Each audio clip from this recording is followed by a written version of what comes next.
여러분 혹시 이런 경험 있으신가요? 어느 날 갑자기 평소와 다르지 않게 아침을 맞았는데 막상 일어나 보니 다리에 힘이 이상하게 빠져서 휘청거린 적 말입니다.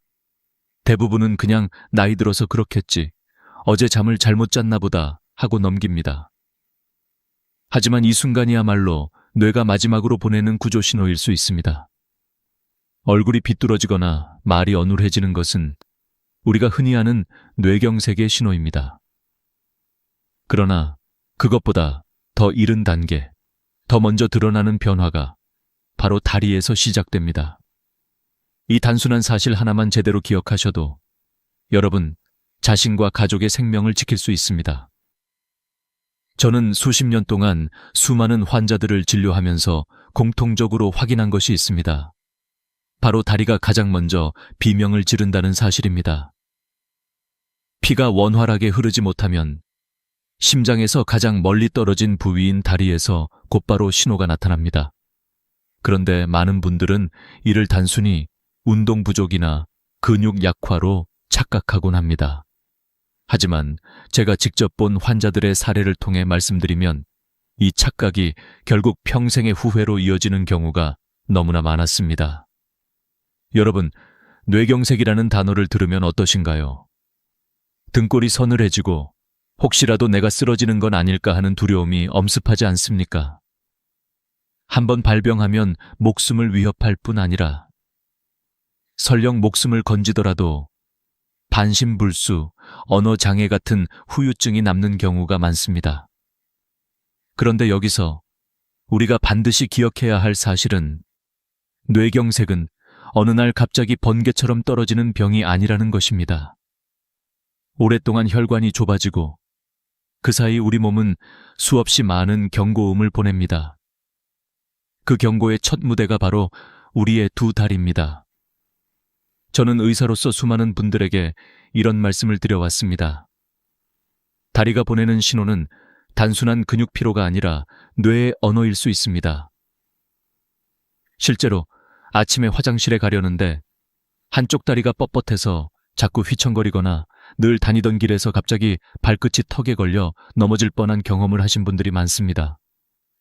이럴 때 사람들은 어제 너무 많이 걸었나 하고 넘기지만 사실은 뇌에서 보내는 경고음일 수 있습니다.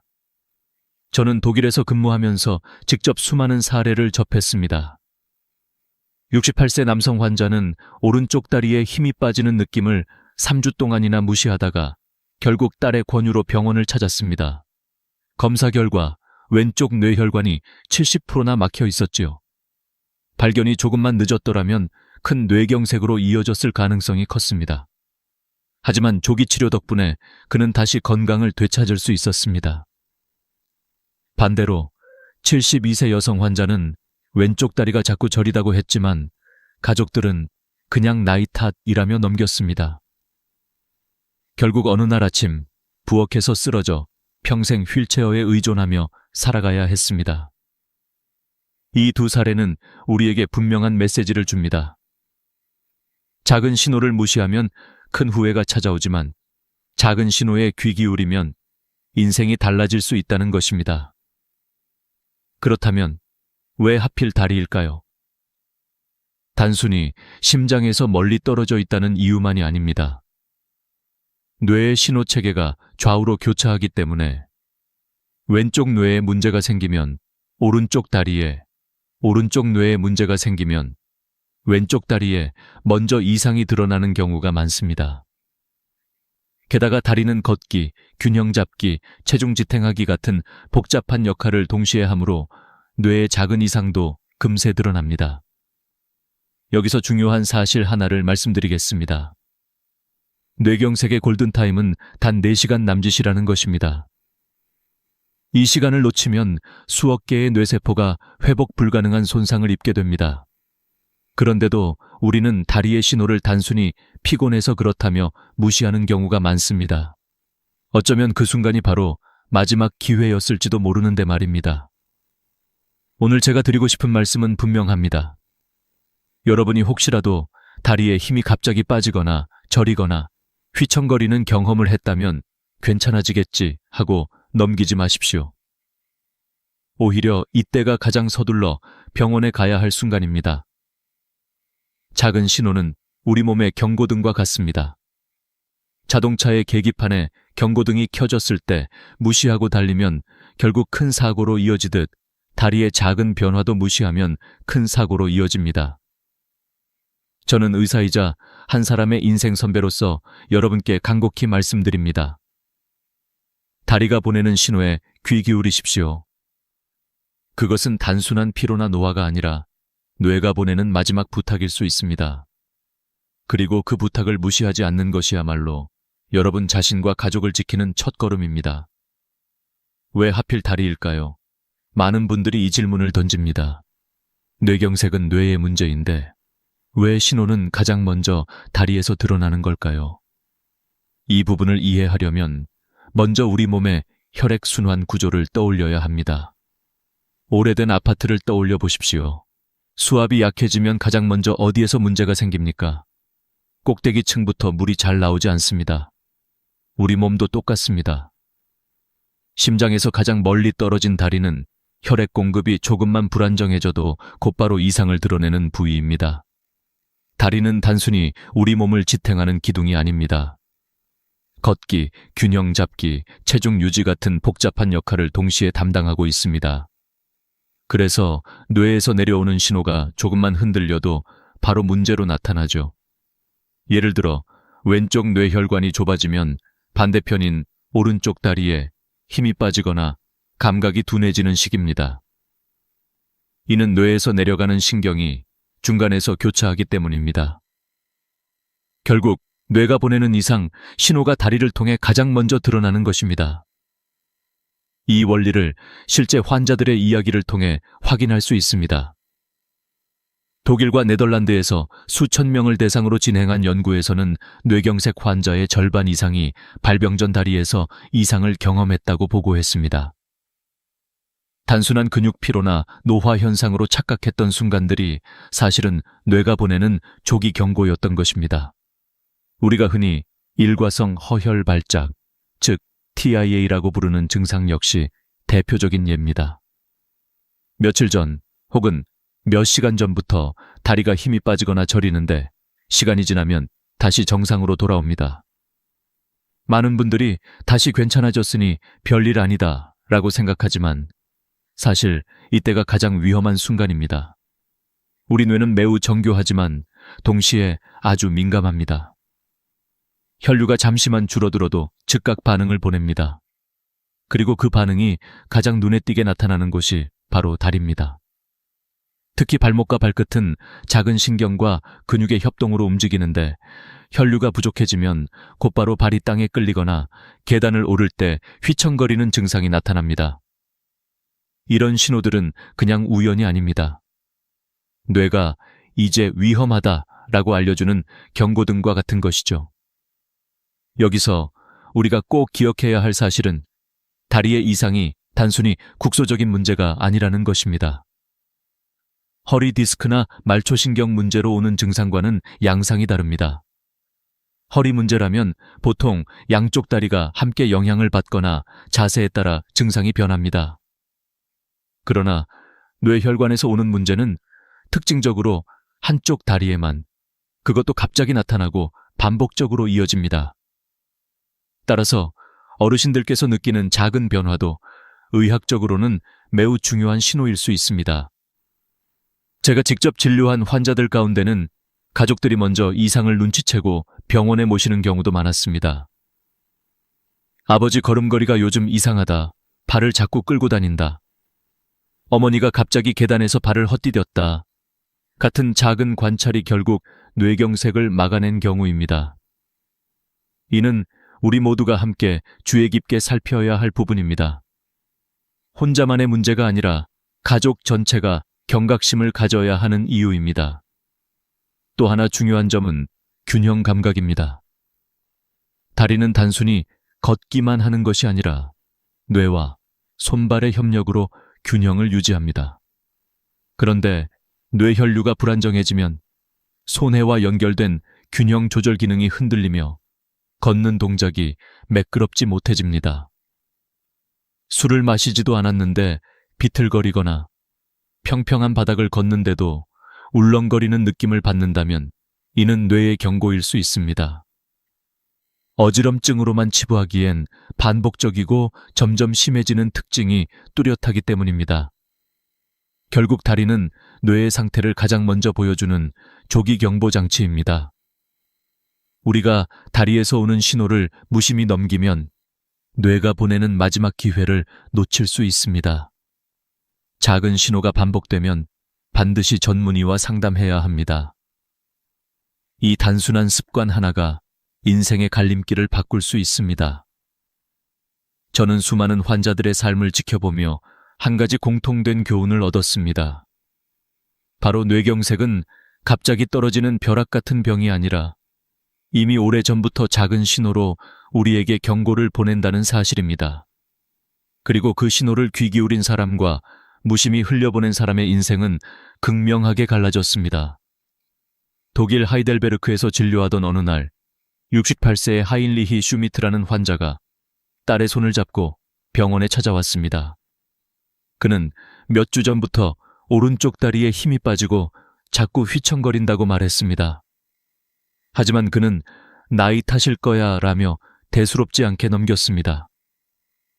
그러던 어느 날 장을 보러 나갔을 때 계산대 앞에서 다리가 풀려 그대로 주저앉을 뻔했습니다.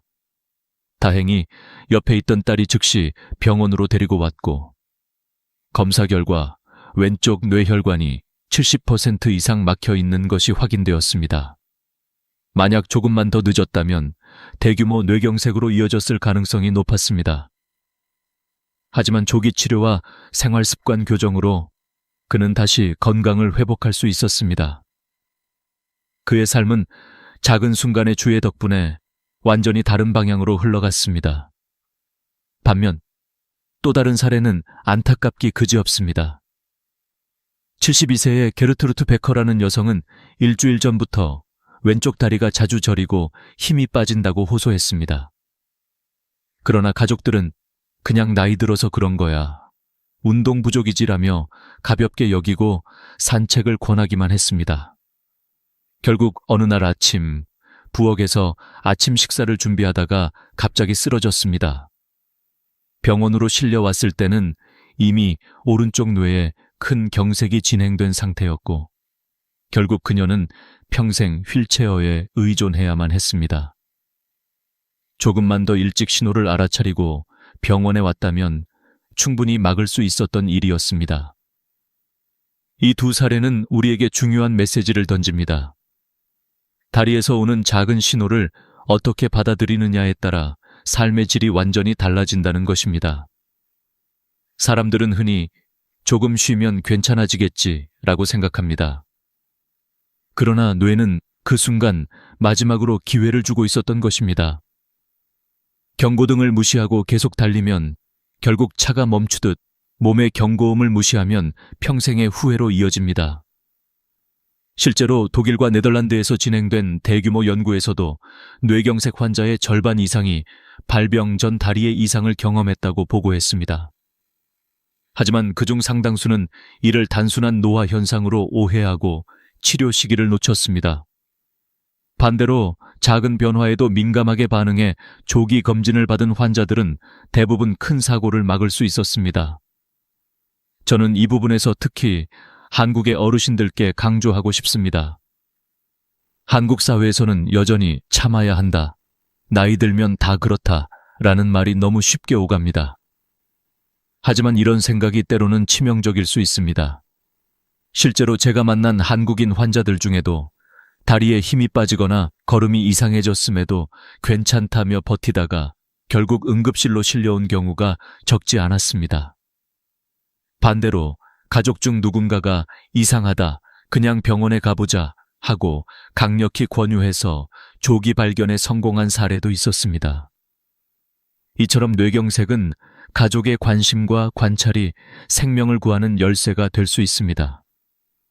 환자 본인은 사소한 변화라 생각할 수 있지만 옆에서 지켜보는 가족은 작은 이상도 민감하게 알아챌 수 있습니다. 따라서 서로의 걸음걸이, 균형, 표정, 행동을 세심하게 살피는 것이야말로 예방의 첫걸음입니다.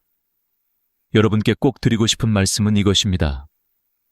다리가 보내는 작은 신호를 무시하지 마십시오. 그 신호는 단순히 피로의 결과가 아니라 뇌가 보내는 마지막 부탁일 수 있습니다. 그리고 그 부탁에 응답하는 순간 여러분의 인생은 지켜질 수 있습니다. 다리에서 나타나는 뇌경색의 신호는 생각보다 다양하고도 구체적입니다. 그런데 문제는 많은 분들이 이런 신호들을 단순히 노화나 운동 부족 탓으로 돌린다는 것입니다. 오늘 저는 의사로서 또 인생 선배로서 여러분께 꼭 알려드리고 싶은 7가지 전조 신호를 하나씩 짚어드리겠습니다. 이 신호들을 제대로 기억하고 주의 깊게 살펴보신다면 평생을 후회하는 일을 막을 수 있을 것입니다. 첫 번째 신호는 한쪽 다리에 갑작스러운 힘 빠짐입니다. 계단을 오르다 한쪽 다리에 힘이 툭 풀리며 주저앉을 뻔한 경험, 의자에서 일어날 때 유독 한쪽만 힘이 들어가지 않는 경험을 하신 적이 있으십니까? 단순한 운동 부족이라면 양쪽 다리가 함께 약해지며 서서히 진행됩니다. 하지만 뇌혈관 문제는 특징적으로 한쪽만, 그리고 갑자기 나타납니다. 이때는 쉬면 괜찮아지겠지가 아니라 즉시 검진이 필요한 순간입니다. 두 번째 신호는 저림과 감각 이상입니다. 발바닥이 둔해지고 뜨겁고 차가운 것을 잘 구별하지 못하거나 양말을 신은 듯한 느낌이 드는 경우가 있습니다. 허리 디스크 같은 말초신경 문제라면 주로 발끝에서부터 서서히 위로 퍼져 올라가지만 뇌에서 오는 문제는 전혀 다릅니다. 한쪽 다리에만, 그것도 갑자기 반복적으로 나타나는 것이 특징입니다. 뜨거운 물에 발을 담갔는데도 덜 뜨겁게 느껴진다면 뇌혈류 부족을 의심해야 합니다. 세 번째 신호는 걸을 때 발을 끄는 현상, 의학적으로는 조카수라 부릅니다. 정상이라면 발목 근육이 발끝을 들어 올려 걸을 때 바닥에 걸리지 않도록 합니다. 그러나 뇌신호가 제대로 전달되지 않으면 발목이 처져 발끝이 바닥에 끌리게 됩니다. 이로 인해 걷는 소리가 달라지고 신발 앞부분이 유난히 빨리 닳는 특징이 나타납니다. 본인은 잘 모르지만 가족들이 먼저 아버지 걸음걸이가 이상하다 라고 눈치채는 경우가 많습니다. 네 번째 신호는 자꾸 걸려 넘어지는 증상입니다. 평소 잘 다니던 길에서 문턱이나 계단에 자꾸 걸리는 경험은 단순한 실수가 아닐 수 있습니다. 이는 고유 감각이라 불리는 내 발이 지금 어디에 있는지를 뇌가 인식하는 능력이 떨어진 신호입니다. 이 기능이 흔들리면 작은 문턱에도 걸려 넘어지고 계단 높이를 잘못 짚어 휘청거리게 됩니다. 특히 노년층에게 이런 낙상은 곧 엉덩이 골절, 척추 골절로 이어질 수 있어 치명적입니다. 다섯 번째 신호는 원치 않는 다리 떨림입니다. 피곤할 때 잠깐 다리가 떨리는 것은 흔하지만 뇌에서 오는 떨림은 다릅니다. 원하지 않아도 반복적으로 나타나며 특정 상황과 상관없이 지속됩니다. 이는 뇌혈관이 막혀 신호가 불안정해져 다리가 스스로 움직이는 현상입니다. 단순히 나이 탓으로 돌리기엔 위험한 신호입니다. 여섯 번째 신호는 보행 불균형과 휘청거림입니다. 술을 마시지 않았는데도 비틀거리며 평평한 길에서도 몸이 한쪽으로 기우는 경험은 단순한 어지럼증이 아닐 수 있습니다.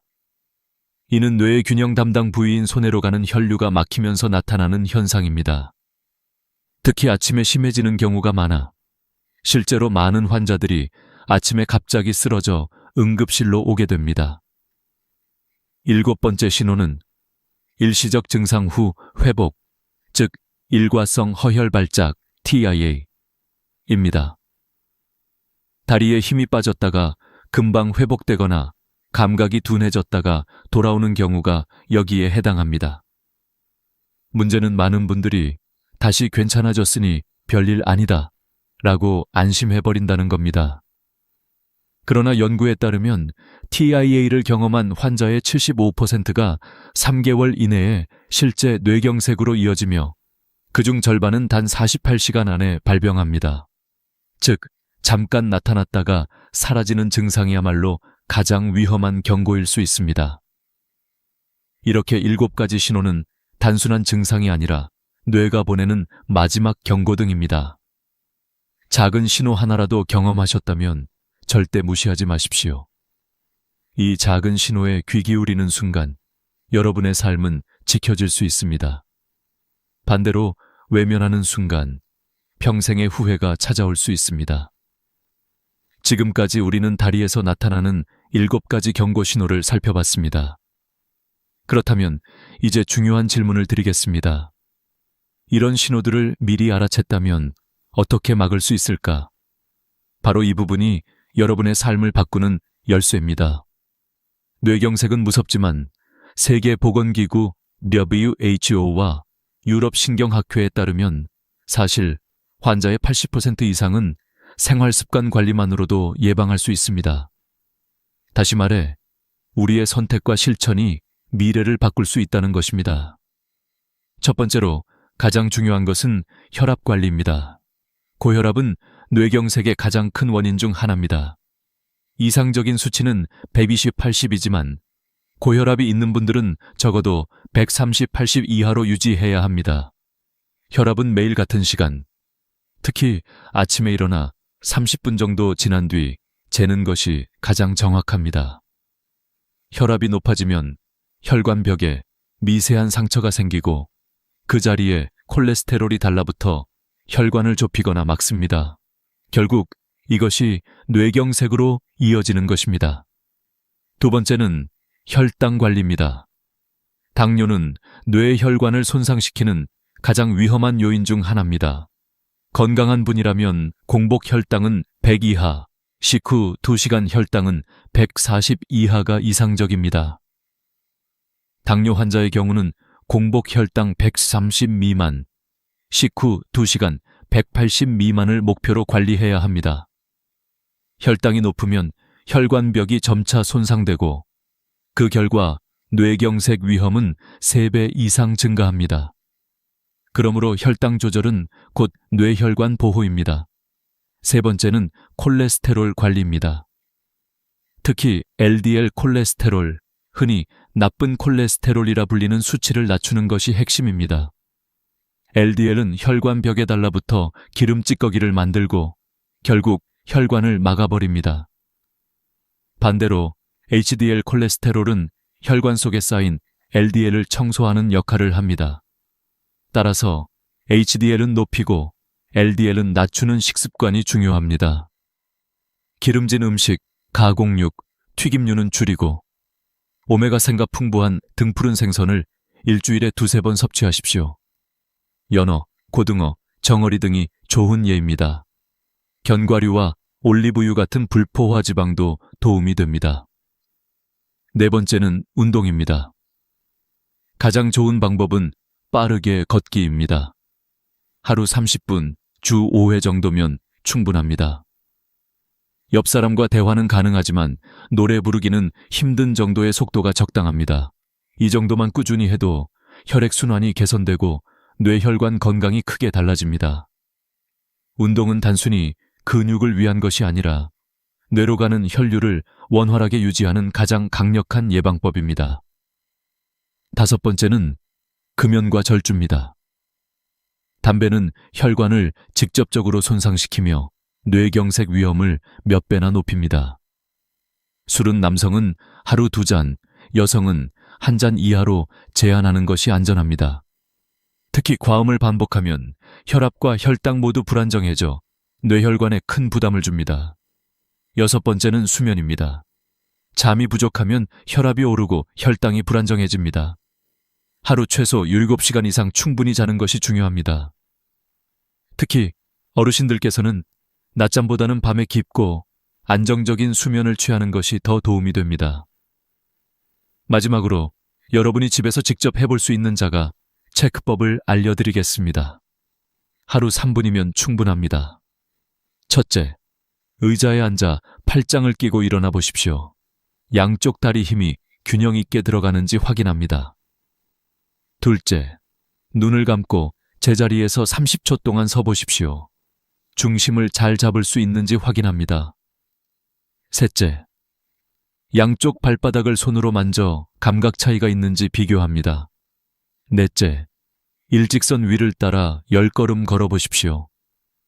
비틀거리거나 균형을 잃지 않는지 점검합니다. 이 4가지 중 하나라도 이상이 있다면 반드시 병원에서 검사를 받아야 합니다. 여러분, 작은 습관의 변화가 평생의 미래를 바꿀 수 있습니다. 혈압을 기록하고 혈당을 체크하며 매일 30분 걷기만 해도 뇌경색 위험은 크게 줄어듭니다. 여러분의 실천이 바로 여러분과 가족의 생명을 지키는 가장 확실한 보험입니다. 우리가 지금까지 살펴본 이야기는 단순한 의학 지식이 아닙니다. 그것은 바로 삶의 방향을 바꾸는 교훈입니다. 다리에서 오는 작은 신호는 뇌가 보내는 경고의 언어입니다. 하지만 많은 사람들은 그 언어를 이해하지 못하고 흘려보내며 결국 뒤늦게 후회하게 됩니다. 오늘 이 시간을 통해 제가 드리고 싶은 마지막 메시지는 분명합니다. 다리는 단순히 우리 몸을 지탱하는 기둥이 아니라 뇌가 보내는 살아있는 알람이라는 사실입니다. 저는 수많은 환자들을 통해 배웠습니다. 누군가는 작은 이상을 무심히 넘겨 평생 휠체어에 앉아 살아가야 했습니다.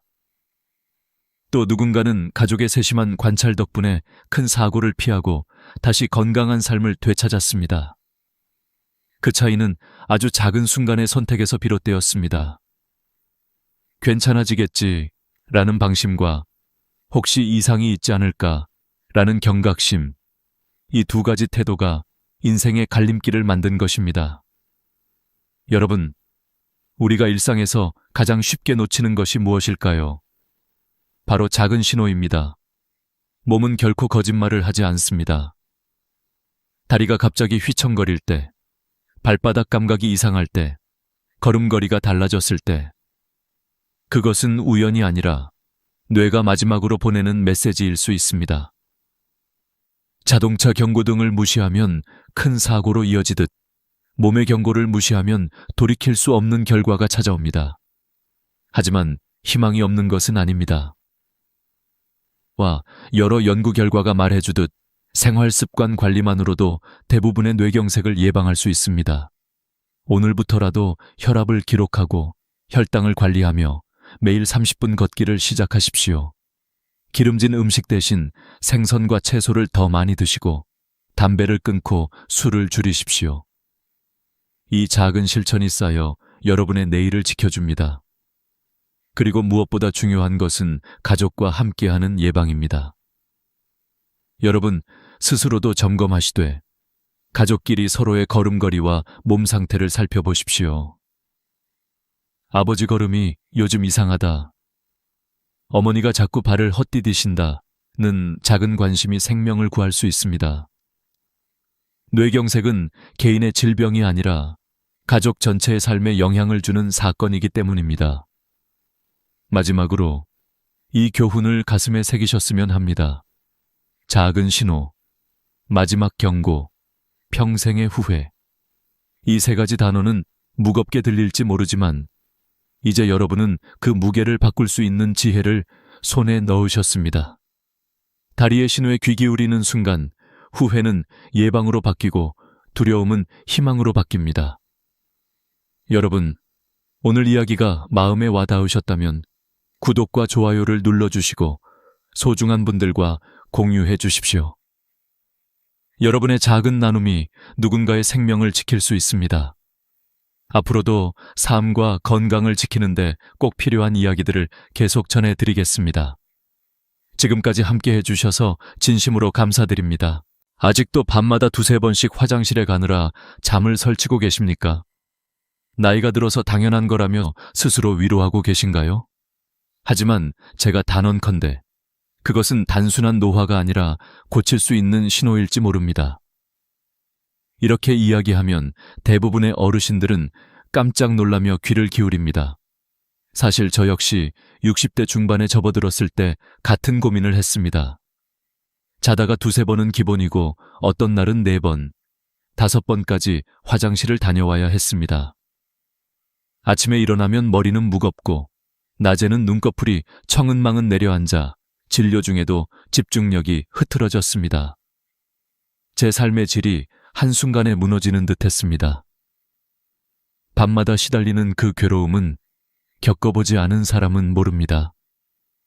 한번 깨면 다시 잠들기가 힘들어 뒤척이다가 새벽을 맞이하고 결국 다음 날은 하루 종일 기운이 빠져버립니다. 은퇴 후 여유롭게 여행도 다니고 친구들도 만나야 하는데 늘 화장실 걱정에 어디를 가도 불안했습니다.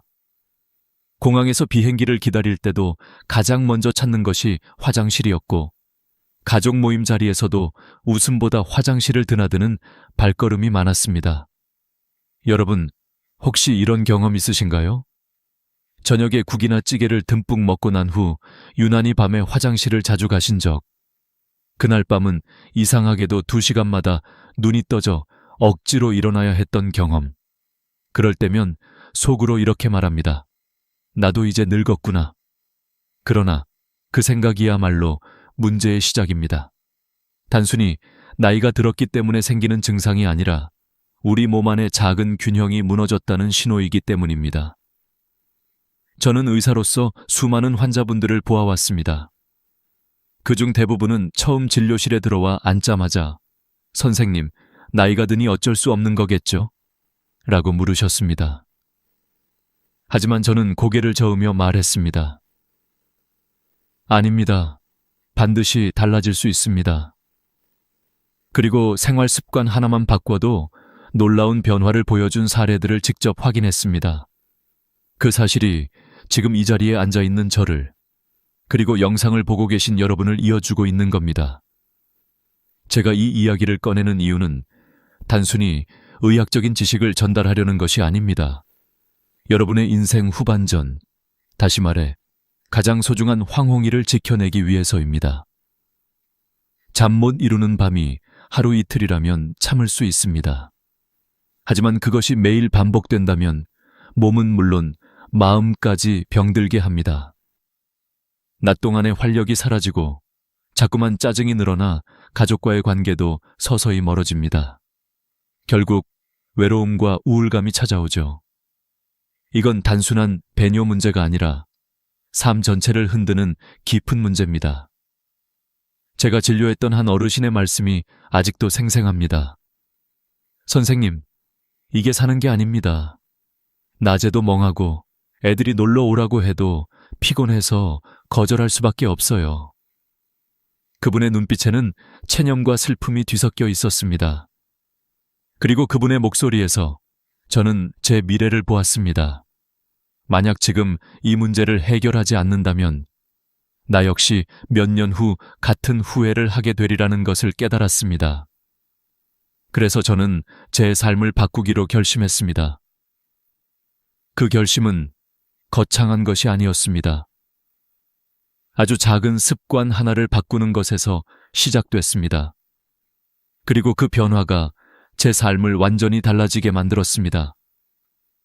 오늘 저는 여러분께 바로 그 이야기를 나누고 싶습니다. 이제 질문을 드리겠습니다. 첫째, 여러분은 밤에 2번 이상 깨서 화장실에 다녀오신 적이 있습니까? 둘째, 화장실을 다녀온 후에도 도무지 잠이 오지 않아 새벽까지 뒤척이신 적이 있습니까? 셋째, 아침에 눈을 뜨면 도무지 개운하지 않고 하루 종일 피로가 몰려온 적이 있습니까? 만약 3가지 중 2가지 이상이 해당된다면 그것은 단순히 나이가 들어서 생긴 불가피한 증상이 아니라 고칠 수 있는 신호입니다. 이 사실을 아는 것만으로도 인생은 달라질 수 있습니다. 만약 여러분이 이 영상을 끝까지 보지 못한다면 아마도 앞으로도 계속 같은 괴로움 속에서 지내실지 모릅니다. 하지만 오늘 여기서 제가 전해드릴 방법을 꾸준히 실천하신다면 한 달도 채 지나지 않아 분명히 달라지는 변화를 경험하시게 될 겁니다. 제가 40년 동안 수많은 환자들을 만나면서 확신하게 된 진실은 이것입니다. 약만으로는 해결되지 않는 문제가 있다는 것, 그리고 우리 몸은 스스로 회복할 힘을 가지고 있다는 것입니다. 문제는 그 힘을 올바른 방향으로 이끌어주는 작은 습관을 아는가 모르는가에 달려 있습니다. 오늘의 이야기는 병원에서 쉽게 들을 수 있는 내용이 아닙니다. 왜냐하면 병원은 늘 약과 수술을 중심으로 돌아가기 때문입니다. 그러나 진정한 건강은 생활 속에서 만들어집니다. 바로 이 점이 제가 은퇴 후에도 계속해서 사람들에게 알리고 싶은 이유입니다. 저는 더 이상 병원의 수익을 위해 환자를 붙잡을 필요가 없습니다. 제 남은 시간은 오직 여러분의 삶을 건강하게 만드는 데 쓰고 싶습니다. 여러분, 오늘부터라도 귀를 열고 마음을 열어 들어보십시오. 작은 깨달음 하나가 남은 인생을 완전히 바꾸어 놓을 수 있습니다. 밤마다 시달리던 괴로움에서 벗어나 아침에 상쾌하게 눈을 뜨며 하루를 시작하는 삶. 그것은 결코 꿈이 아닙니다. 밤마다 반복되는 화장실 문제의 진짜 원인은 어디에 있을까요? 많은 분들은 단순히 나이가 들어서라고 생각합니다. 하지만 의학적으로 보면 그건 반만 맞는 이야기입니다. 노화와 함께 몸의 여러 기능이 떨어지는 것은 사실이지만 실제로 야간뇨를 악화시키는 근본 원인은 따로 숨어 있습니다. 그중 하나가 바로 항긴뇨 호르몬, 즉 ADH라고 불리는 호르몬의 변화입니다. 젊을 때는 이 호르몬이 밤에 활발하게 분비되어 소변 생성을 억제합니다. 덕분에 밤에는 방광에 저장되는 소변이 적어지고 깊은 잠을 유지할 수 있습니다. 하지만 60세 이후부터는 이 호르몬의 분비량이 눈에 띄게 줄어듭니다. 그 결과 낮과 밤의 차이가 없어지고 밤에도 계속해서 소변이 만들어집니다. 마치 수도꼭지가 고장나서 밤새 물이 새어나오는 것과 같습니다. 그래서 아무리 깊은 잠을 자려고 해도 중간에 깨서 화장실을 가게 되는 겁니다. 여기에 더 큰 문제는 우리의 생활 습관입니다. 특히 저녁에 먹는 음식과 음료가 문제를 악화시킵니다. 서울대병원에서 발표한 연구에 따르면 60세 이상 야간뇨 환자의 70%는 실제로 수분대사의 불균형과 식습관에서 비롯된다고 합니다. 특히 국물 음식과 짠 음식을 늦은 시간에 섭취하면 몸이 수분을 잡아두려 하고 그 과정에서 콩팥이 밤새 더 많은 일을 하게 됩니다. 당연히 소변량은 늘어나고 그만큼 화장실 가는 횟수도 늘어나는 것이죠. 제가 진료했던 한 환자분은 늘 저녁에 김치찌개를 먹는 습관이 있었습니다. 이 나이에 맛있는 게 뭐 있겠어요. 그냥 찌개에 밥 말아 먹는 게 낙이죠. 라고 하셨지만 문제는 그 식사가 매일 밤 고통으로 이어졌다는 사실입니다. 국물에 포함된 나트륨이 몸속에 들어가면 혈액 속 농도를 맞추기 위해 더 많은 수분을 끌어들이게 됩니다. 그렇게 늘어난 혈액량을 조절하기 위해 콩팥은 일을 더 많이 해야 하고 그 결과 밤새 오줌이 만들어집니다. 결국 그분은 자다가 4-5번씩 깨야 했습니다. 이뿐만이 아닙니다. 저녁 늦게 물을 많이 마시는 습관도 치명적입니다. 어떤 분들은 물을 많이 마셔야 건강에 좋다는 이야기를 듣고 자기 전에도 컵 가득 물을 들이켜곤 합니다. 물론 수분 섭취가 중요하다는 사실은 틀리지 않습니다. 하지만 문제는 언제 마시느냐에 달려 있습니다. 연세대 의대에서 2021년에 발표한 연구에 따르면 오후 7시 이후에 마신 수분의 80%는 체내에서 머물다 새벽에 배출된다고 합니다. 그러니 자기 전에 마신 물은 거의 그대로 새벽에 화장실행 티켓이 되는 셈입니다. 그리고 또 하나, 현대인의 생활 습관 중에 간과하기 쉬운 것이 바로 커피와 알코올입니다. 커피는 이뇨작용이 강하기 때문에 오후 늦게 마시면 그 효과가 밤까지 이어집니다. 술 역시 마찬가지입니다. 술을 마시면 잠이 잘 올 것 같지만 실제로는 수면의 질을 떨어뜨리고 화장실을 자주 가게 만듭니다. 특히 나이가 들수록 간과 신장의 처리 능력이 떨어지기 때문에 그 영향을 훨씬 크게 받습니다. 여러분, 의사들이 흔히 이런 이야기를 자세히 해주지 않는 이유가 뭔지 아십니까? 병원에서는 주로 약을 처방하고 경우에 따라 수술을 권합니다. 그러나 생활 습관을 개선하는 방법을 알려주면 환자들이 약을 덜 먹게 되고 병원 방문도 줄어듭니다. 의사에게는 손해일 수 있습니다. 하지만 저는 은퇴한 지금 남은 시간 동안은 진짜 필요한 이야기를 하고 싶습니다. 병원이 아닌 일상 속에서 스스로 해결할 수 있는 길을 알려드리고 싶습니다. 이쯤에서 질문을 던져보겠습니다. 지금까지 여러분은 혹시 나이 들어서 어쩔 수 없다는 생각에 스스로 체념하고 계시지는 않습니까? 하지만 저는 수많은 환자들의 변화를 직접 보았습니다. 약에만 의존하지 않고 습관 하나를 바꿨을 뿐인데 2주 만에, 한 달 만에 삶이 달라지는 모습을 말입니다. 바로 이 지점에서 우리는 깨달아야 합니다. 진짜 원인은 노화라는 단어 뒤에 숨어있는 생활 습관과 호르몬 변화라는 사실. 그리고 그 원인을 정확히 알면 해결책은 생각보다 간단하다는 점입니다. 지금까지는 왜 밤마다 화장실에 시달리는지, 그 배경에 어떤 비밀이 숨어 있는지를 이야기했습니다. 다음부터는 어떻게 그것을 바꿀 수 있는지 구체적인 방법을 말씀드리겠습니다. 저녁이 되면 우리는 하루의 피곤함을 풀기 위해 밥상에 앉습니다. 그러나 그 밥상 위에 놓인 음식들이 사실은 우리의 밤잠을 앗아가는 주범이 될 수 있다는 사실 알고 계셨습니까? 제가 수십 년간 환자들을 진료하며 가장 많이 발견한 공통점은 바로 저녁 식사 습관이었습니다.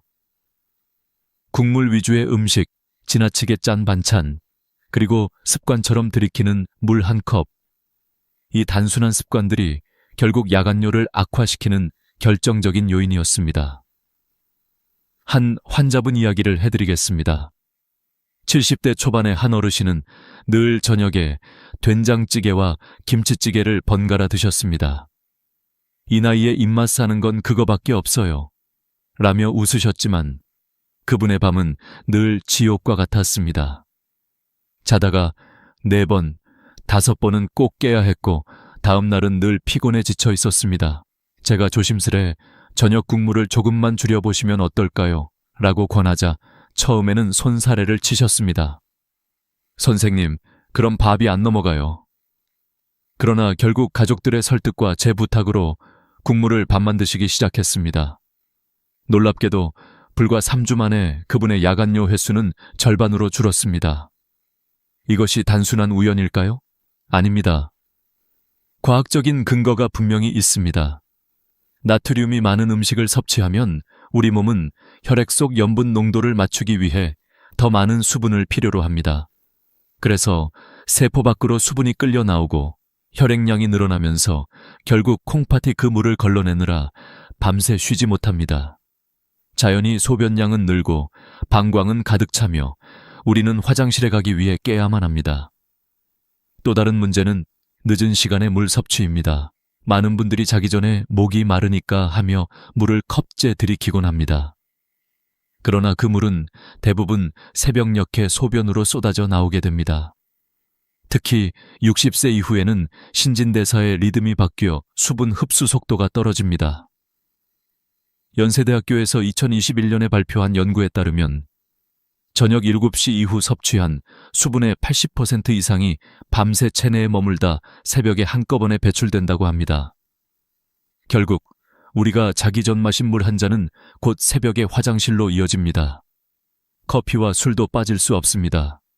많은 분들이 저녁에 모임을 갖고 친구들과 소주 한 잔 하거나 늦게 커피를 마십니다. 하지만 카페인과 알코올은 강력한 이뇨작용을 일으킵니다. 게다가 단순히 소변만 많아지는 게 아니라 수면의 질 자체를 떨어뜨립니다. 술을 마시면 처음에는 금방 잠드는 것 같지만 깊은 잠은 오지 않고 자꾸만 깨게 됩니다. 커피 역시 마찬가지입니다. 낮에 마셨던 커피 한 잔이 밤까지 영향을 끼쳐 깊은 수면을 방해합니다. 제가 기억하는 또 한 분은 68세 남성으로 은퇴 후 동네 친구들과 저녁마다 막걸리 한 잔이 습관이었습니다. 그분은 술 한 잔하고 자면 잠이 잘 와서 좋아요 라고 말씀하셨습니다. 하지만 실제로는 매일 밤 1~2번씩 깨고 낮에는 피곤해 일상생활이 힘들었습니다. 제가 알코올의 이뇨작용과 수면 방해 효과를 설명해 드리자 그제야 고개를 끄덕이셨습니다. 결국 술을 줄이고 나니 2달 만에 밤에 깨는 횟수가 크게 줄었습니다. 여러분, 여기서 중요한 사실 하나를 기억하셔야 합니다. 야간뇨의 진짜 적은 나이가 아니라 습관입니다. 나이가 든다고 모두 같은 문제를 겪는 것은 아닙니다. 같은 연령대라도 어떤 분은 밤새 한 번도 깨지 않고 숙면을 취하는 반면 어떤 분은 4-5번씩 깨야 합니다. 그 차이를 만드는 것은 생활 습관입니다. 특히 저녁 시간대의 음식과 음료가 결정적입니다. 그러나 많은 분들이 여기서 실수를 합니다. 그럼 물을 안 마시면 되지 않겠냐? 하지만 그건 아주 위험한 생각입니다. 수분 부족은 신장 기능을 떨어뜨리고 변비와 혈액순환 장애, 심지어 뇌졸중 위험까지 높일 수 있습니다. 물은 반드시 필요합니다. 다만 문제는 얼마나가 아니라 언제 마시느냐입니다. 이제 우리는 분명히 알 수 있습니다. 단순히 나이가 들어서가 아니라 우리 스스로의 생활 습관이 문제를 키우고 있었다는 사실을요. 그렇다면 남은 질문은 단 하나입니다. 어떻게 바꾸면 되는가? 바로 다음에서 제가 40년 동안 환자들과 함께 확인한 가장 확실한 해결책을 말씀드리겠습니다. 해결책은 의외로 단순합니다. 그러나 단순하다고 해서 가볍게 여겨서는 안 됩니다. 오히려 단순한 습관의 변화가 놀라운 기적을 만들어냅니다.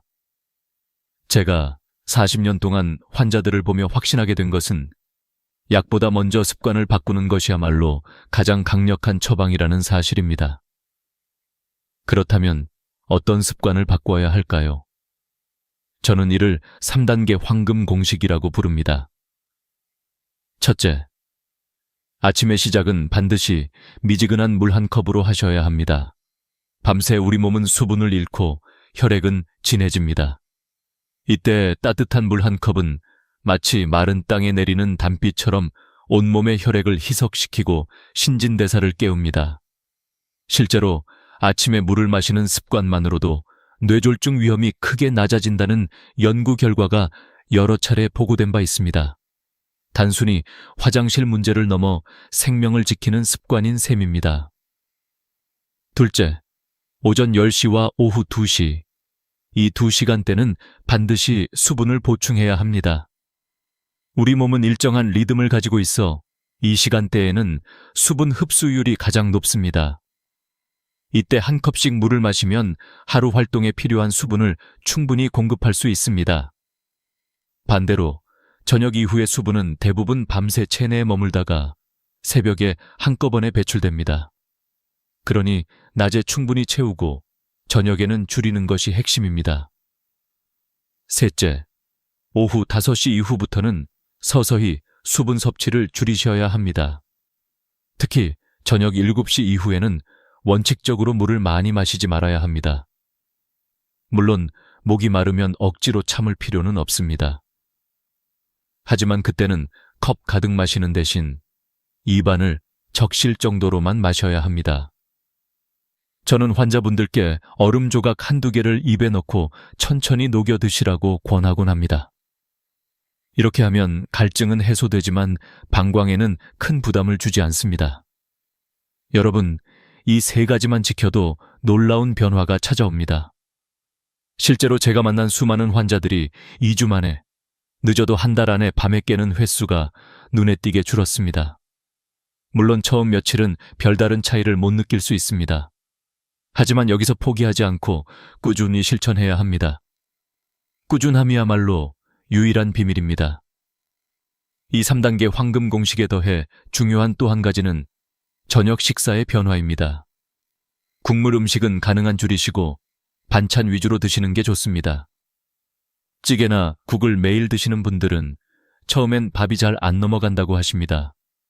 그러나 1주일, 2주일만 지나면 입맛이 바뀌고 무엇보다 아침에 개운하게 눈을 뜨는 경험을 하면 스스로 기꺼이 변화를 받아들입니다. 건강을 되찾는 기쁨은 어떤 음식의 즐거움과도 비교할 수 없습니다. 저는 환자분들께 이렇게 말씀드립니다. 저녁에 국물 한 그릇 줄이시면 그만큼 밤에 화장실 가는 횟수가 줄어듭니다. 국물 한 숟가락이 내일 하루의 활력을 빼앗을 수도 있습니다. 이 말에 많은 분들이 고개를 끄덕이며 식탁을 바꾸기 시작했습니다. 그리고 그 결과는 언제나 같았습니다. 더 이상 새벽에 고통스럽게 깨지 않고 아침에 일어나 웃으며 하루를 시작할 수 있었습니다. 여기에 한 가지 작은 팁을 더 드리겠습니다. 잠들기 3시간 전부터는 수분을 최대한 자제하는 것이 좋습니다. 그러나 이 시간대에 습관적으로 차나 음료를 마시는 분들이 많습니다. 특히 허브차, 보리차 같은 것은 괜찮다고 생각하시는 경우가 있는데 그것 역시 수분입니다. 그래서 저는 이 시간대에는 따뜻한 차 한 모금 정도로 입안을 적시는 걸 권합니다. 차 대신 단순히 따뜻한 물을 소량 마시는 것도 좋은 방법입니다. 제가 직접 경험한 바에 따르면 이 습관은 단지 야간요 문제만 해결하는 것이 아닙니다. 수면의 질이 전반적으로 좋아지고 낮 동안의 집중력과 활력이 회복됩니다. 실제로 저도 예전에는 논문을 쓰거나 진료를 하다가 쉽게 피곤해졌지만 지금은 하루 종일 힘이 넘칩니다. 나이가 들어도 다시 젊은 시절처럼 살아갈 수 있다는 자신감을 주는 변화입니다. 정리하면 물은 반드시 필요합니다. 하지만 언제 마시느냐가 중요합니다. 아침과 낮에 충분히, 저녁에는 최소한으로. 그리고 국물 음식 줄이기, 잠들기 전 수분 조절. 이 간단한 공식이 평생의 건강을 지켜주는 열쇠입니다. 여러분도 오늘부터 당장 시작해 보시기 바랍니다. 내일 아침 미지근한 물 한 컵으로 하루를 열고 저녁 식탁에서는 국물 대신 반찬을 즐겨보십시오. 그리고 잠들기 전에는 얼음 조각 하나로 갈증을 달래보십시오. 그 작은 변화가 곧 삶의 큰 기쁨으로 돌아올 것입니다. 저는 수많은 환자들을 만나왔습니다. 그 중에서도 박영수라는 분의 이야기는 아직도 제 마음속에 깊이 남아 있습니다. 은퇴한 지 얼마 되지 않았던 그는 매일 밤 4-5번씩 깨는 고통에 시달리고 있었습니다.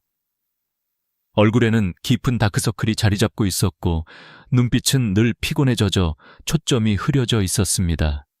그는 제 앞에서 한숨을 내쉬며 이렇게 말했습니다.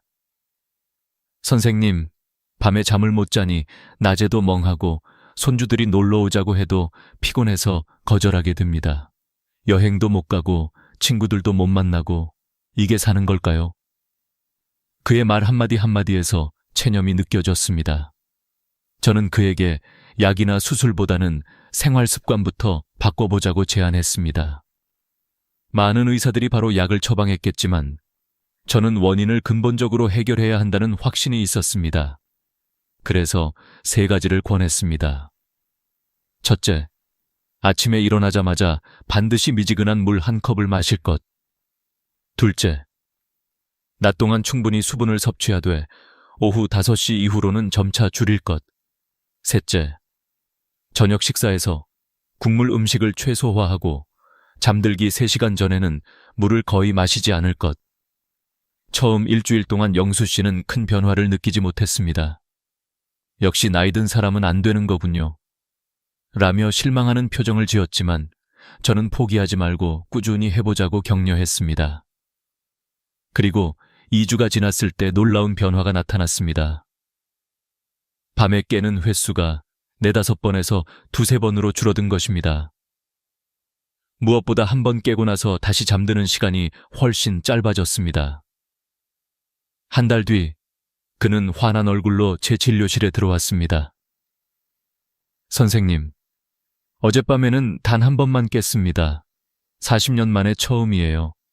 아침에 일어나니 이렇게 개운할 수가 없더군요. 그의 표정은 완전히 달라져 있었습니다. 얼굴에 생기가 돌았고 목소리에는 힘이 실려 있었습니다. 단순히 화장실 문제만 해결된 것이 아니었습니다. 삶 전체가 바뀐 것이었습니다. 그는 더 이상 여행을 두려워하지 않았고 손주들과 즐겁게 놀 수 있었으며 친구들과의 만남도 기꺼이 나갈 수 있었습니다. 단순한 습관 변화가 한 사람의 인생을 되살린 것입니다. 저는 이 사례를 통해 확신을 더 굳혔습니다. 그러나 그 확신의 근거는 환자들뿐만이 아니었습니다. 사실 저 자신도 같은 경험을 했기 때문입니다.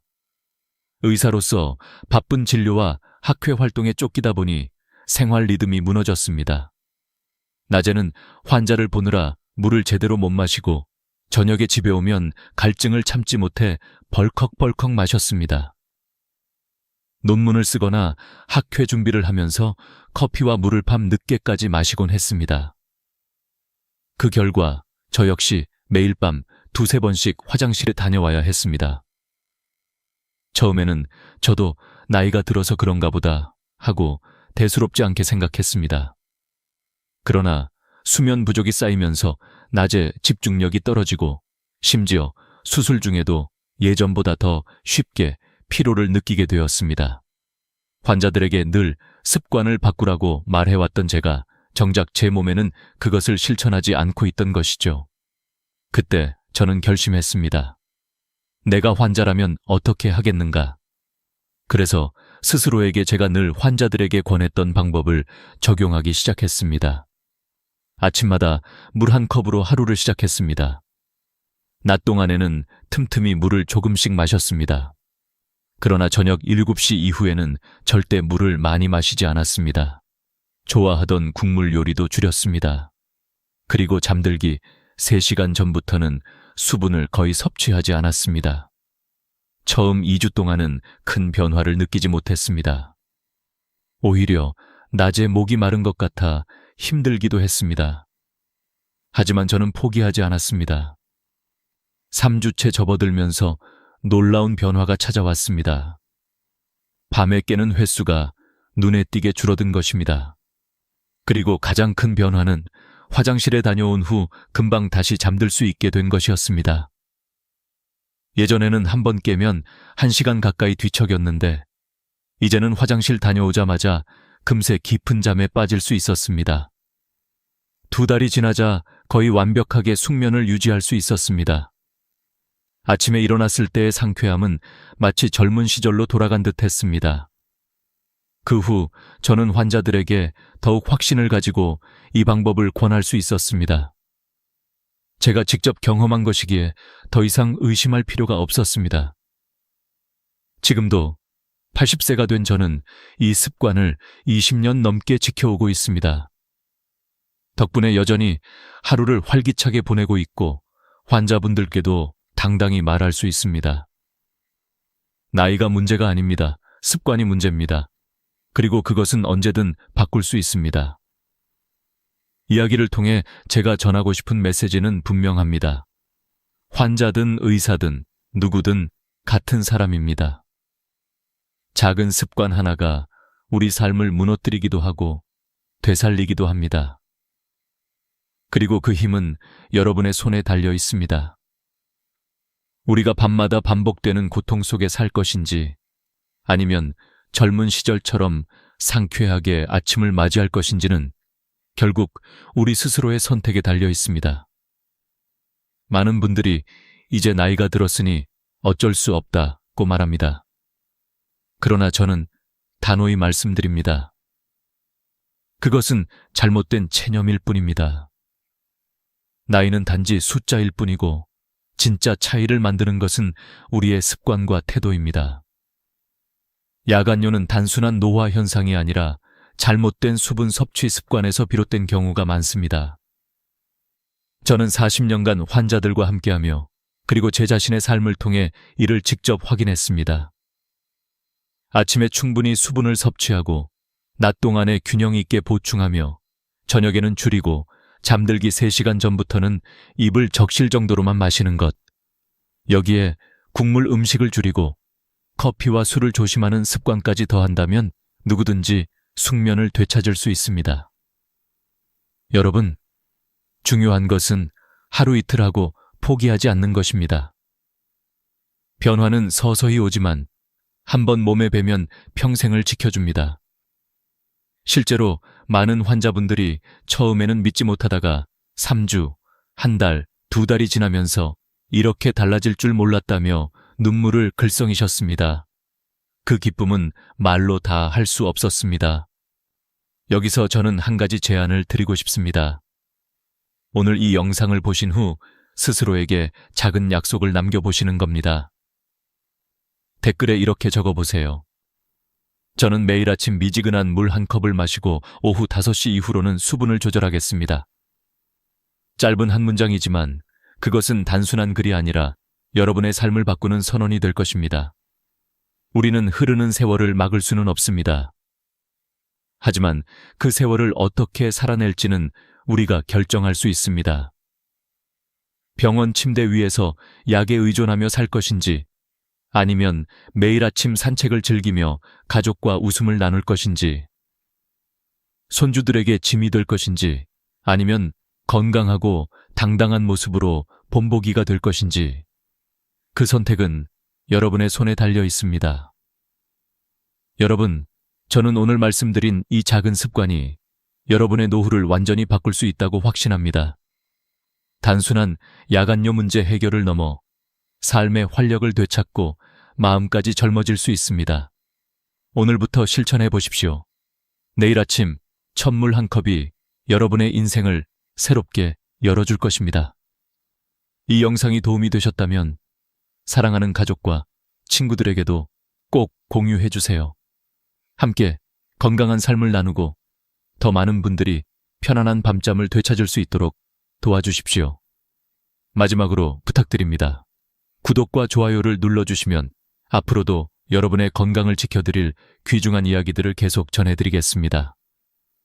작은 클릭 하나가 여러분의 삶에 큰 힘이 될 것입니다. 여러분 모두가 오늘 밤부터 편안히 주무시기를 진심으로 기원합니다. 그리고 내일 아침 새로운 희망과 함께 눈을 뜨시기를 바랍니다. 감사합니다. 한 달에 30만 원이 넘게 들어오던 기초연금이 단돈 1,300원 차이로 한순간에 사라진다면 여러분은 어떤 기분이 드시겠습니까? 저는 이 질문으로 오늘 이야기를 시작하고 싶습니다. 믿기 어려운 일 같지만 실제로 이런 일을 겪은 어르신이 계십니다. 경기도에 살고 있는 69세 박 여사님은 몇 달 전까지만 해도 매달 기초연금을 꼬박꼬박 받아 생활에 보탬을 얻고 계셨습니다.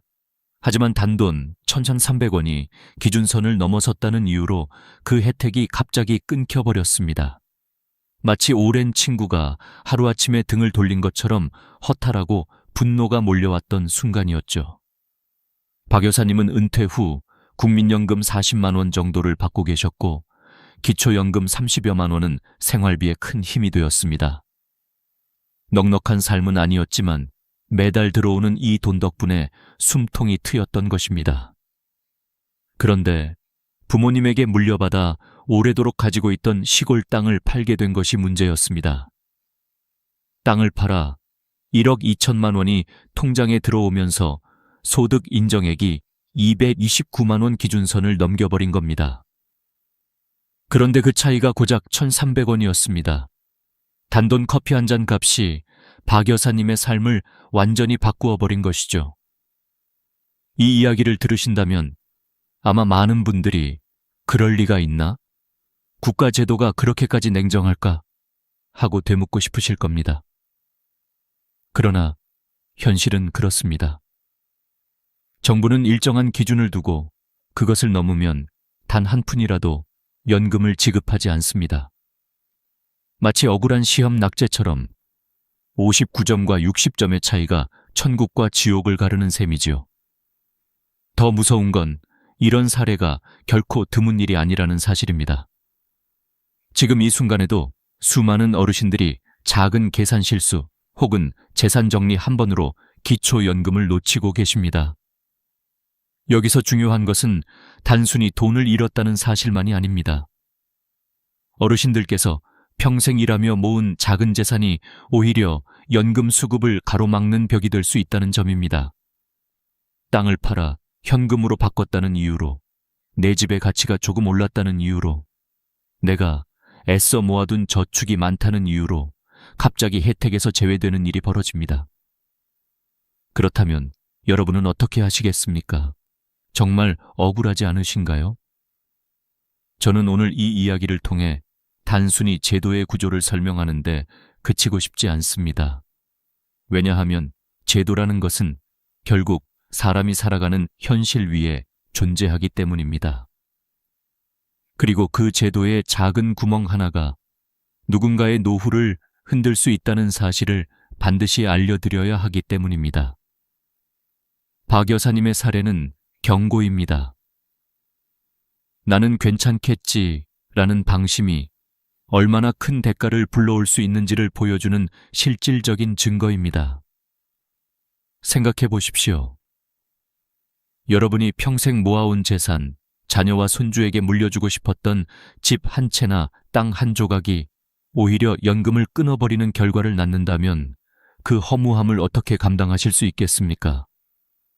결국 문제는 숫자입니다.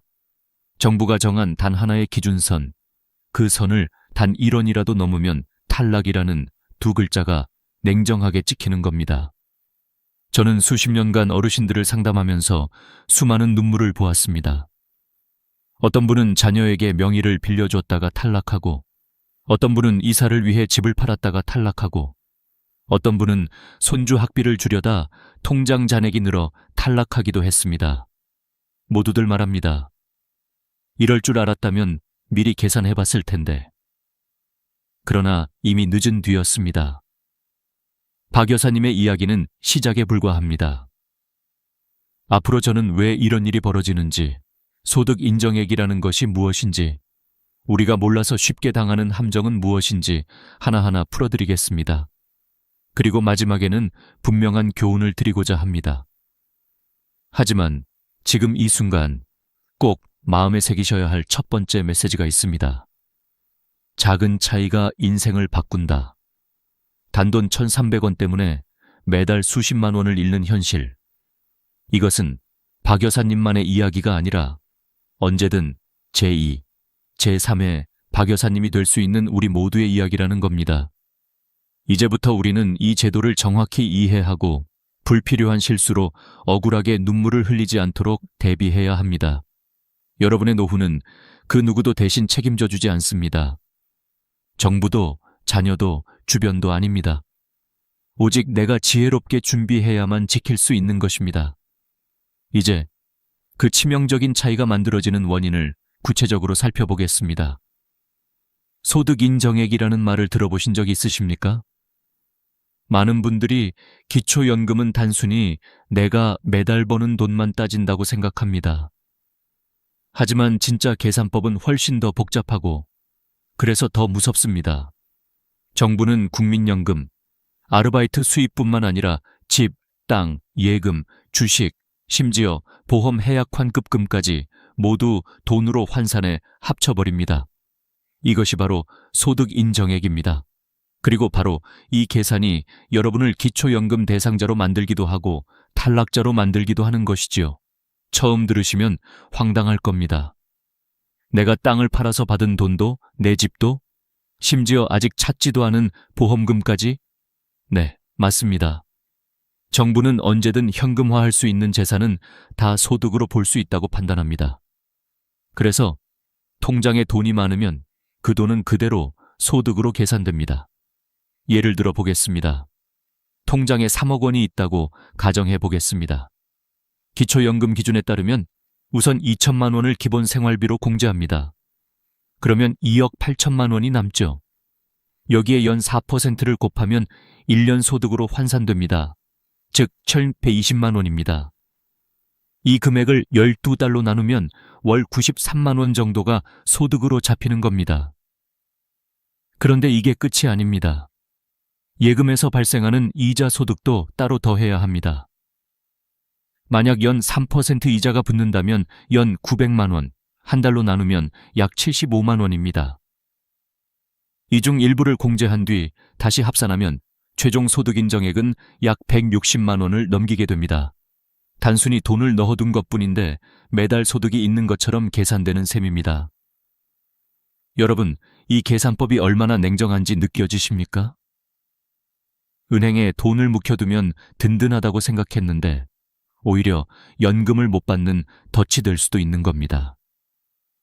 실제로 수많은 분들이 바로 이 부분에서 발목을 잡히셨습니다. 나는 돈을 벌고 있지도 않은데 왜 소득으로 보느냐 하고 항의해도 소용이 없습니다. 법은 그렇게 정해져 있고 공단은 그 규정을 따를 수밖에 없으니까요. 더 놀라운 건 집입니다. 많은 분들이 내 집은 괜찮겠지라고 생각하십니다. 그러나 기초연금 산정에서는 내 집도 소득으로 환산합니다. 물론 공제가 있긴 합니다. 서울이나 부산 같은 대도시는 1억 3,500만 원까지, 중소도시나 농어촌은 8,500만 원까지 공제해 줍니다. 하지만 그 이상은 소득으로 계산됩니다. 가령 서울 양천구 신정동의 34평 아파트 시세가 12억 원이라고 합시다. 기초연금 기준으로는 시세의 60%를 적용합니다. 그러면 약 7억 2천만 원이 됩니다. 여기서 1억 3,500만 원을 공제하고 남은 5억 8,500만 원에 연 4%를 곱합니다.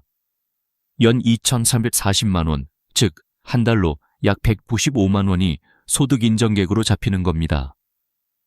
이 금액만으로도 단독가구 기준 229만 원에 거의 도달해버립니다. 여기에 국민연금이나 작은 금융소득까지 더해지면 탈락하는 거죠.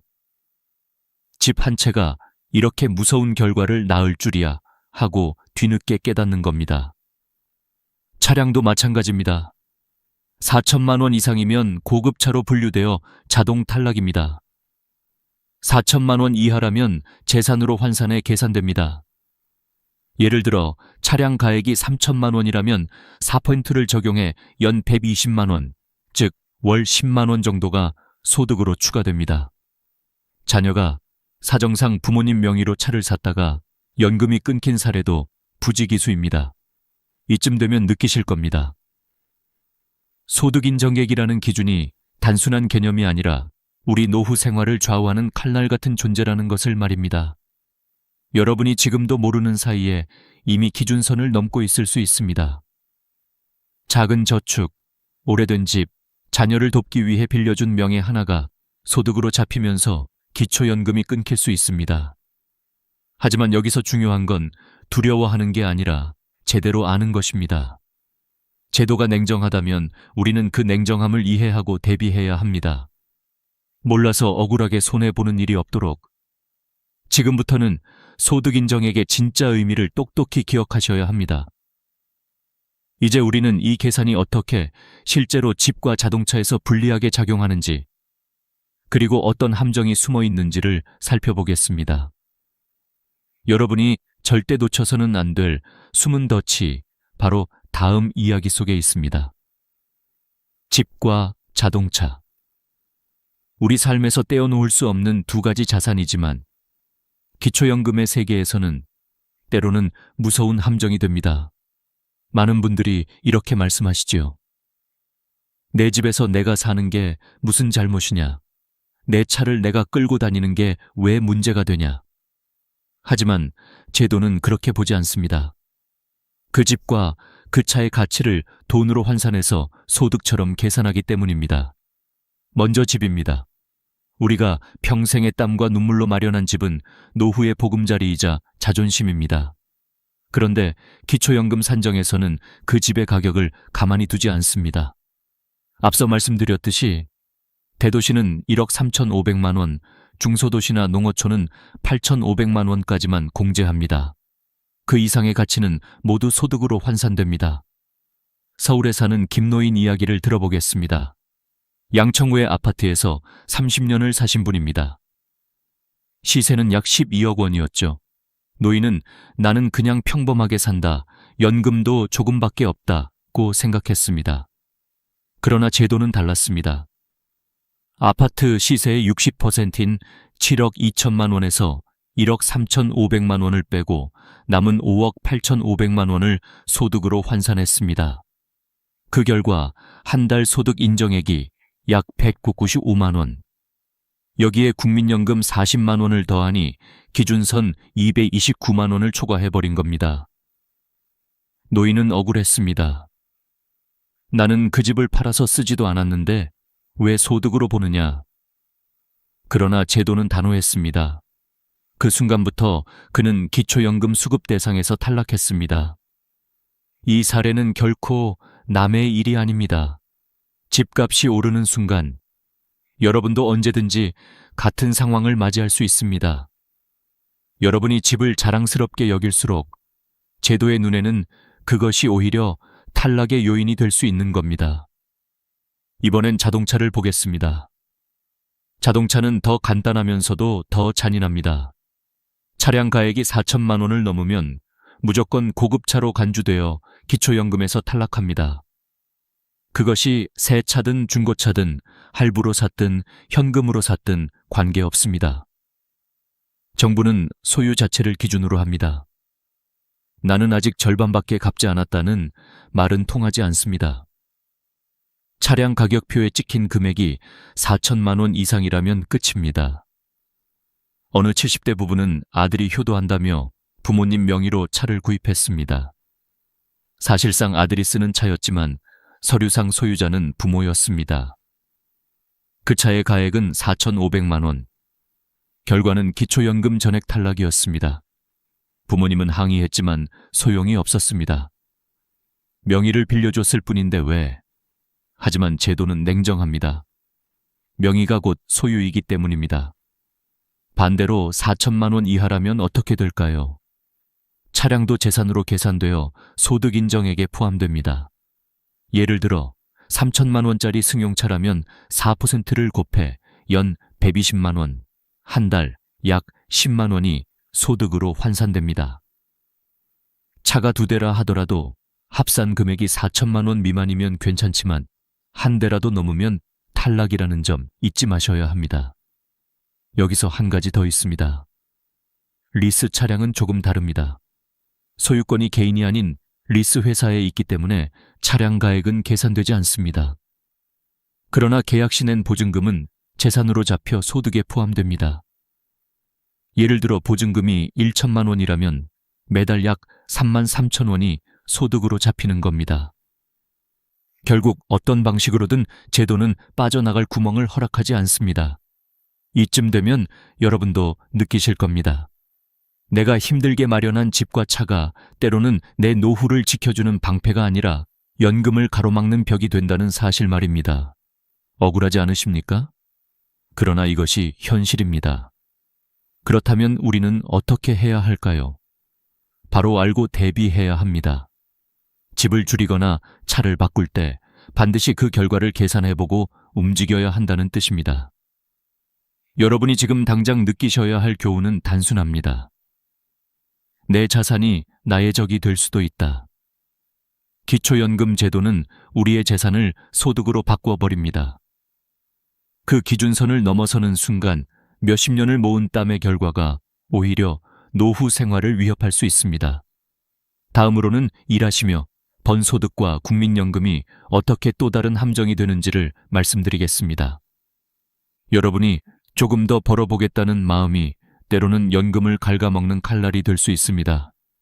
나이 들어도 일을 놓지 않는 어르신들이 많습니다.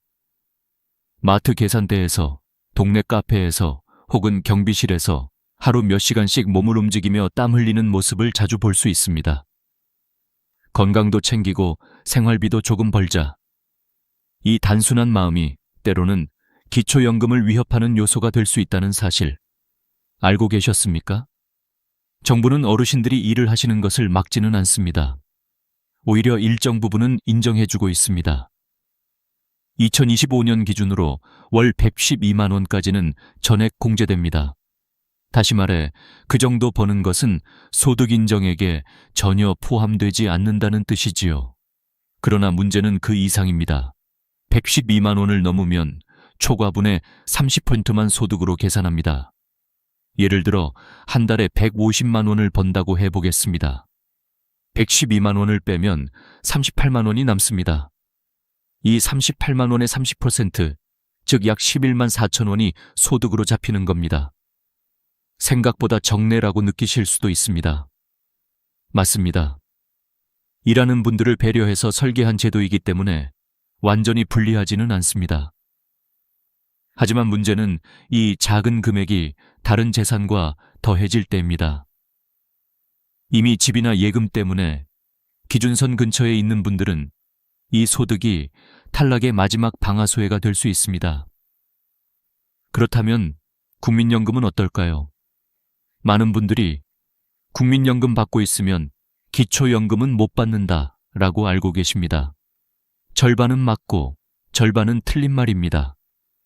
국민연금을 받아도 기초연금을 받을 수 있습니다. 다만 국민연금의 수령액이 많을수록 기초연금이 감액되는 구조입니다. 구체적인 기준을 보겠습니다. 정부는 기초연금 기준액을 월 34만 2,010원으로 정해두었습니다. 여기에 150%를 곱한 금액, 즉 약 51만 3,760원이 감액의 기준선이 됩니다. 만약 여러분이 국민연금을 70만 원 받고 있다면 이 기준선을 약 18만 6천 원 초과한 것입니다. 그 초과분에 따라 단계적으로 기초연금이 줄어듭니다.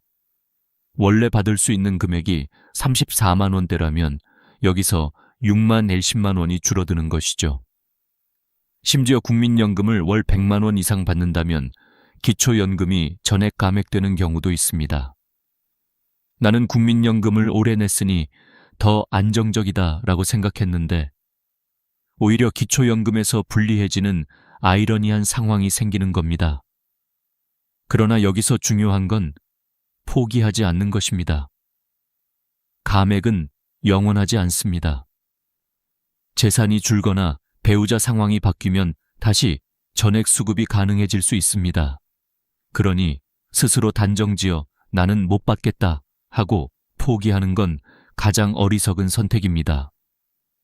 반드시 주민센터나 국민연금공단에서 정확히 계산을 받아보셔야 합니다. 여기서 또 한 가지 중요한 사실이 있습니다.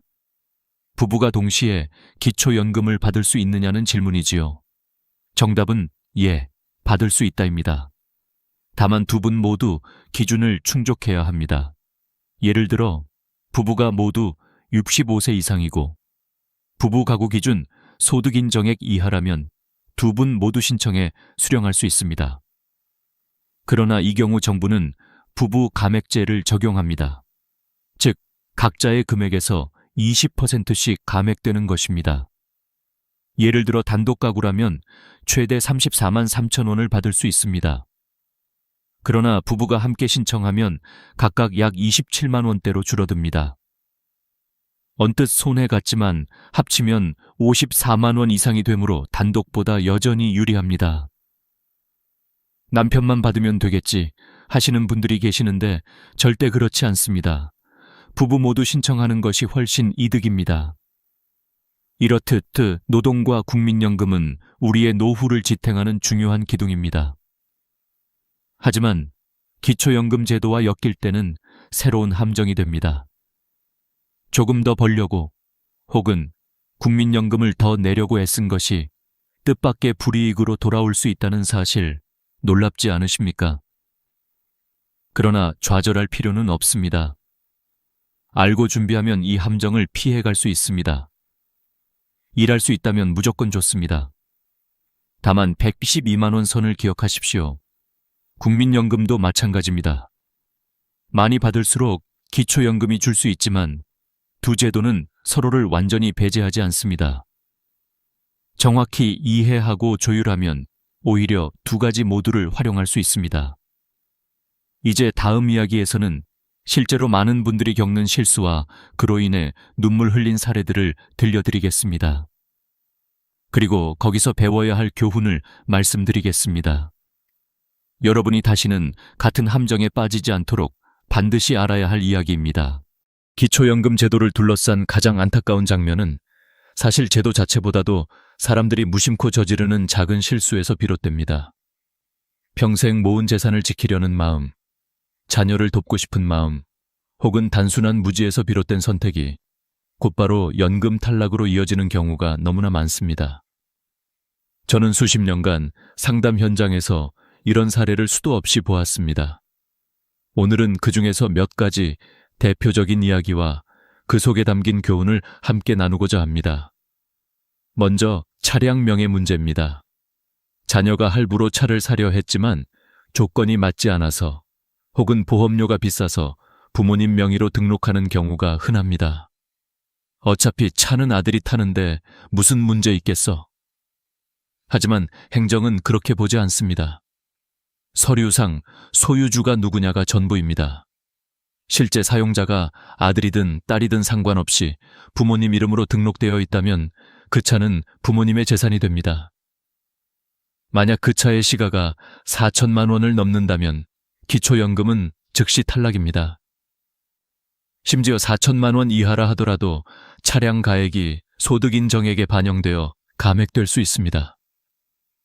결국 부모님은 자녀를 돕겠다는 선의로 연금을 잃게 되는 것이지요. 또 하나는 주택을 옮기는 경우입니다. 나이가 들면서 큰 집을 유지하기 힘들어 작은 집으로 옮기는 분들이 많습니다. 그런데 이 과정에서 생각지도 못한 일이 벌어집니다. 인천에서 살던 한 어르신은 40평대 아파트를 팔고 관리비 부담을 줄이기 위해 20평대 아파트로 이사했습니다. 이제 더 적은 집이니 연금도 문제 없겠지 하고 안심했지만 오히려 그 순간 연금이 끊겼습니다. 이유는 간단했습니다. 큰 집은 실거주로 인정되어 일정 금액이 공제되었는데 집을 팔고 나니 차액이 현금으로 들어왔습니다. 현금은 단 2천만 원만 공제되고 나머지는 그대로 소득인정액으로 계산됩니다. 그 결과 월 소득인정액이 확 뛰어오르며 탈락하게 된 것이죠. 토지도 마찬가지입니다. 오래 가지고 있던 시골 땅을 팔아 자녀에게 보태주려는 마음으로 현금화했는데 오히려 그 때문에 연금을 잃는 경우가 적지 않습니다. 토지를 보유할 때는 시가표준액 기준으로 평가되지만 팔고 나면 그 돈은 통장 잔액으로 들어옵니다. 그 순간부터 단순한 부동산이 아니라 금융재산이 되며 공제 기준도 훨씬 줄어듭니다. 결과적으로 같은 재산인데 현금이 되었다는 이유만으로 불리해지는 겁니다. 보험 역시 함정이 많습니다. 나는 아직 보험금을 타지도 않았는데 왜? 라고 반문하시는 분들이 많습니다. 하지만 정부는 해약 환급금을 기준으로 합니다. 지금 당장 해지하면 받을 수 있는 돈이 얼마인가 그것을 계산해 소득으로 환산합니다. 수십 년 동안 꾸준히 부은 보험이 오히려 연금 자격을 막는 벽이 될 수도 있는 것입니다. 이 모든 사례가 우리에게 무엇을 말해주고 있을까요? 바로 알지 못하는 것이 가장 큰 위험이라는 사실입니다. 작은 선택 하나가 노후 생활을 송두리째 바꿀 수 있습니다. 자녀를 돕기 위해 명의를 빌려줬던 마음, 관리비를 줄이려 집을 줄였던 결정, 생활비 마련을 위해 땅을 팔았던 순간이 결국 연금 탈락으로 이어졌습니다. 그리고 대부분의 어르신들은 이렇게 말씀하십니다. 만약 미리 알았다면 그렇게 하지 않았을 텐데. 이제 여러분은 알게 되셨습니다. 기초연금 제도는 단순히 나이가 찼다고 혹은 내가 수입이 적다고 해서 자동으로 주어지지 않습니다. 오히려 작은 계산과 선택이 결정적인 차이를 만듭니다. 그렇기에 지금부터는 반드시 행동하기 전에 따져봐야 합니다. 집을 팔기 전에, 땅을 정리하기 전에, 자녀에게 명의를 빌려주기 전에 반드시 연금 기준을 확인해야 합니다. 이 부분에서 우리가 배워야 할 교훈은 단순합니다. 선의가 때로는 나의 권리를 앗아갈 수 있다. 노후의 안전망을 지키기 위해서는 냉정하게 따져보고 전문가에게 상담하고 제도를 깊이 이해하는 과정이 필요합니다. 이제 마지막으로 우리는 어떻게 현명하게 준비해야 하는지 구체적인 행동 지침과 함께 마음에 새겨야 할 메시지를 나누어 보겠습니다.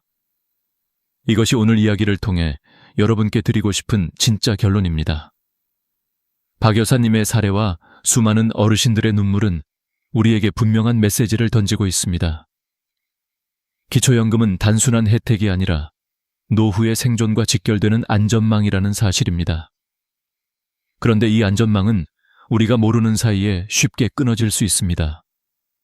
그 끊어짐을 막기 위해 필요한 것은 거창한 것이 아닙니다. 바로 정확히 아는 것, 그리고 미리 대비하는 것입니다. 먼저 가장 중요한 건 시기입니다.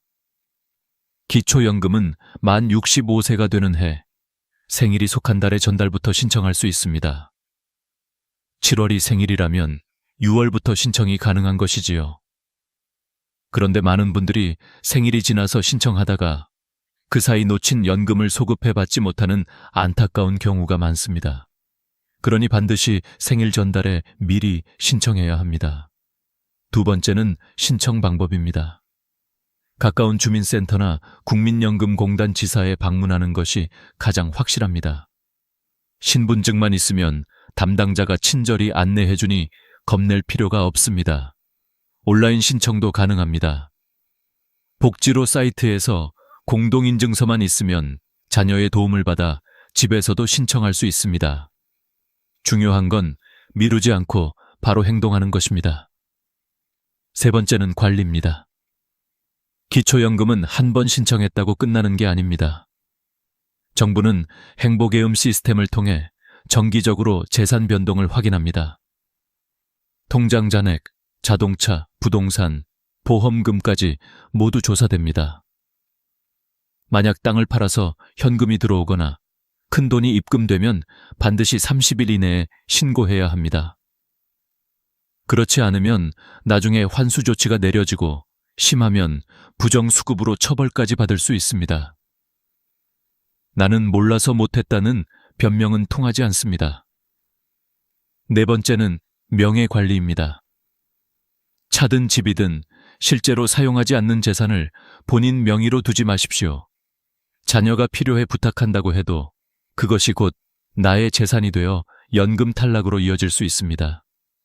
명의는 가볍게 빌려줄 수 있는 것이 아닙니다. 노후를 지키는 권리와 직결된 문제이기 때문입니다. 다섯 번째는 선택의 순간입니다. 집을 팔지, 유지할지, 땅을 정리할지, 놔둘지, 보험을 해지할지, 계속 유지할지. 이런 결정들은 단순한 재산 관리가 아니라 내 연금 수급 여부를 가르는 중요한 분기점이 됩니다. 그러니 반드시 계산해보고 전문가에게 상담한 뒤 움직이셔야 합니다. 마지막으로 제가 드리고 싶은 메시지는 이것입니다. 작은 차이가 인생을 바꾼다. 단돈 1,300원이 평생의 안전망을 끊어버린 박 여사님의 사례처럼 사소해 보이는 선택 하나가 노후의 삶을 완전히 흔들 수 있습니다. 그러나 반대로 작은 지식과 신중한 행동 하나가 평생을 든든히 지탱해 줄 수도 있습니다.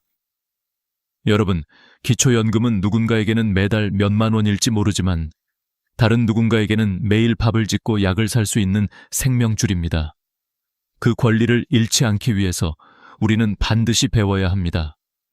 그리고 이 영상을 보고 계신 여러분이 부모님이나 지인들에게 이 사실을 알려주는 것이 또 하나의 선행이 될 수 있습니다. 오늘 이야기를 마무리하며 부탁드립니다. 이 영상이 도움이 되셨다면 구독과 좋아요, 알림 설정까지 꼭 해두시길 바랍니다. 그렇게 하시면 앞으로도 돈 되는 정보, 노후를 지키는 중요한 이야기를 남들보다 먼저 받아보실 수 있습니다. 여러분의 작은 클릭 하나가 누군가의 삶에 큰 힘이 될 수 있습니다. 기초연금은 혼자 알면 아무 소용이 없습니다. 부모님께, 이웃에게, 친구에게 나누어 주십시오. 그 나눔이 결국 당신의 노후를 더 든든히 만드는 힘이 될 것입니다. 저는 앞으로도 어르신들의 삶을 지키는 이야기를 계속 들려드리겠습니다. 오늘 함께 해주셔서 감사합니다.